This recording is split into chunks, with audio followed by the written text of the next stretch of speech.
మాసాంతానికి ఈ సంవత్సరంలో అది కంప్లీట్ చేసి అది నివాసాలకు అందుబాటులో తీసుకొచ్చే ప్రయత్నం చేయడం జరుగుతుంది. అంతేకాకుండా ఐకానిక్ బిల్డింగ్స్ దృష్టిలో పెట్టుకుంటే మనకి హెచ్ఓడిస్ అలాగే సెక్రటరియట్స్ టవర్స్ సంబంధించిన ఒక 5 టవర్స్, అలాగే హైకోర్టు, అసెంబ్లీ, ఇవన్నీ కూడా ఐకానిక్ టవర్స్లో భాగం. వీటికి డిజైన్స్ అన్నీ కూడా world class architect Norman faster టీంతో రూపొందించడం జరిగింది.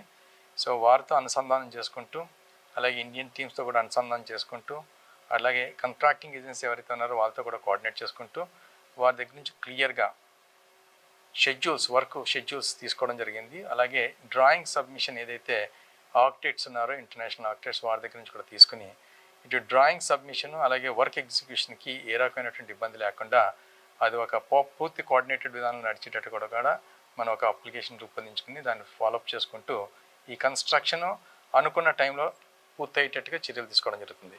ఈ ఐకానిక్ టవర్స్ అన్నీ కూడా స్ట్రక్చరల్ దృష్టిలో పెట్టుకుని మాట్లాడితే డిసెంబర్ 2027 కల్లా పూర్తి స్థాయిలో నిర్మాణం అయిపోయి అది ఆక్యుపేషన్కి అందుబాటులో ఉండేటట్టుగా చర్యలు తీసుకోవడం జరుగుతుంది. ఇది మొత్తం ఇంటీరియర్స్ అన్నీ కలుపుకొని కూడా ఆ టైంకి రెడీ చేయాలని ఒక ఉద్దేశం. ఒకవేళ ఏమైనా ఉంటే ఒక 3 months డిలే అవుతుందేమో కానీ మా టార్గెట్ ఎప్పుడు డిసెంబర్ 27 కల్లా ఇవి ఐకానిక్ టవర్స్ని అందుబాటులో తీసుకురావాలనేటువంటి మా షెడ్యూల్ ప్రకారం ఉన్నటువంటిది.